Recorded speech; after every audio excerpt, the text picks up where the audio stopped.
Sa mga nagtatanong po sa akin kung saan po pwedeng ibenta ang gantong klase ng commemorative coin, itong General Luna, lalo na at itong commemorative coin na ito ay isa sa mga masasabi nating may mataas na value among all created commemorative coins ng BSP. Bukod po sa aming mga numista at mga kolektor, pwede po kayo magbenta online, and I would like to recommend Carousel PH na kung saan pwede po kayo magbenta po nito nang may hustisya din naman sa mga coins po ninyo. Huwag lang doon masyado sa mga nagsasabi na very common coin lang ito or mababa lang ang presyo nito, kasi kapag mabili nila sa inyo yon tapos ibebenta nila ng sa kanila, lugi kayo doon. Kasi ito ay may mataas na value.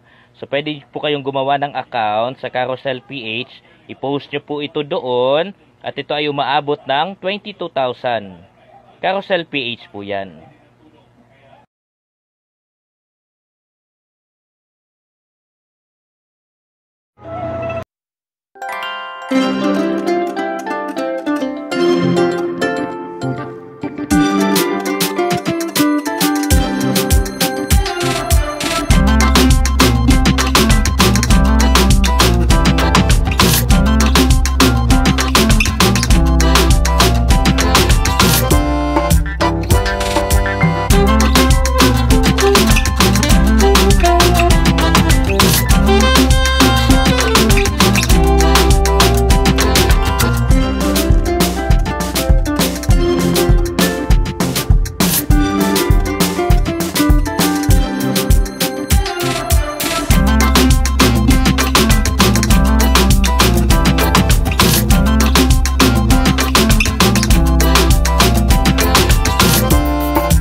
Mga ka-Vertusio, sa mga may hawak po ng gantong klase ng commemorative coin at nagtatanong kung magkano po ang bentahan po nito, itong Horacio de la Costa at itong General Artemio Ricarte.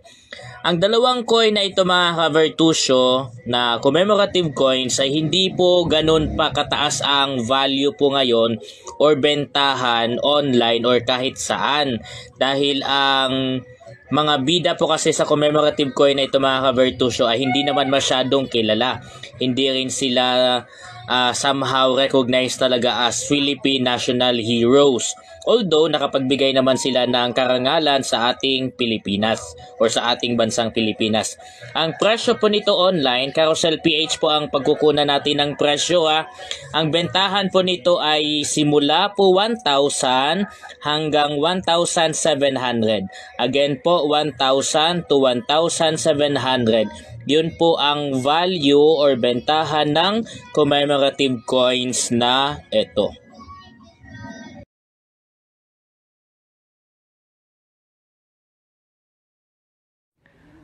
Mga ka-Vertusio, ang 5 piso po na old coin po natin na series of 1993 ay hindi po siya common coin, mga ka-Vertusio, ha. I beg to disagree with some of our collectors na makikita po natin sa FB or nagbibigay ng information sa YouTube na nagsasabing ito ay common coin lang daw. Hindi po ito common coin. Ito ay rare to find na. With the fact na ang tagal na po ng coin na ito at ilan lang po ang may hawak po nito. Fortunately, meron nga akong isa eh. At ito ay hindi ko pa binili. Ito ay sponsored coin lang po sa akin. Again po, ito ay hindi po common coin. Kaya ito ay may dala-dala din na mataas na value. Legit po yan.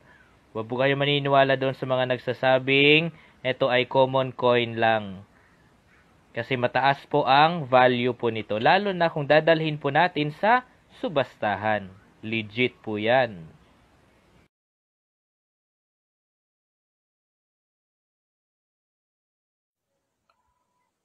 Horacio de la Costa. Commemorative coin po ito, mga ka-Vertusio. At ang face value po nito ay 1 piso.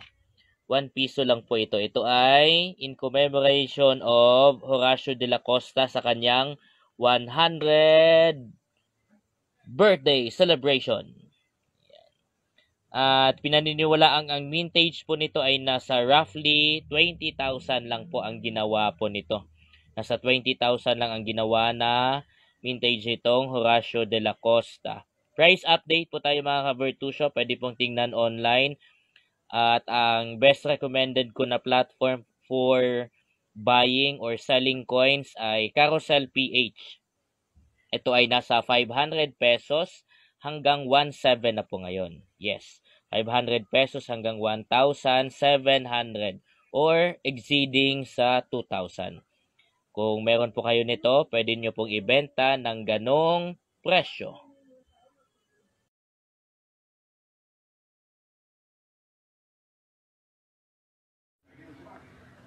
Meron akong error coin dito mga ka-Virtusio. Ito ay dormant 10 peso coin. Brilliant pa po ito. At somehow parang walang problema kung titignan talaga natin siya ng maigi.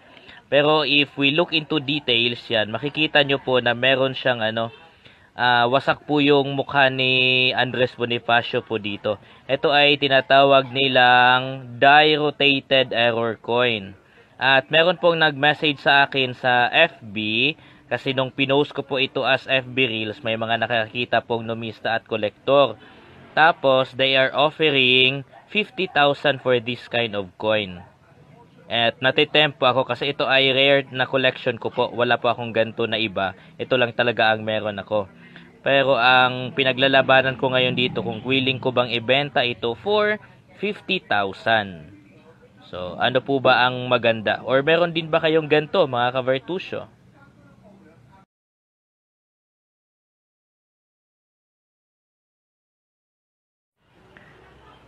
Naalala nyo pa ba ang error coin na ito mga ka-Virtusio na ito ay nabili ko nga po sa isa sa mga kasama ko sa trabaho na ang error sa coin na ito ay may butas po siya.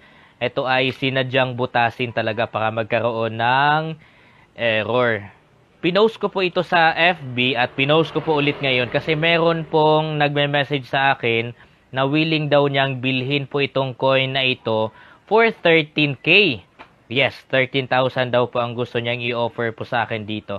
Pero naalala ko po sa nakaraang video ko nung pinost ko po ito na ang sabi ko, hindi ko po ipagbibili yung coin na ito kasi nga ito ay tawag nito against sa batas po ito ng BSP na sinira. Baka kasi pwedeng sabihin na ako mismo ang gumawa nito at nagkaroon ng error itong coin. So again, hindi ko po ito ibebenta kahit na bibilhin pa ito ng 13,000. No muna.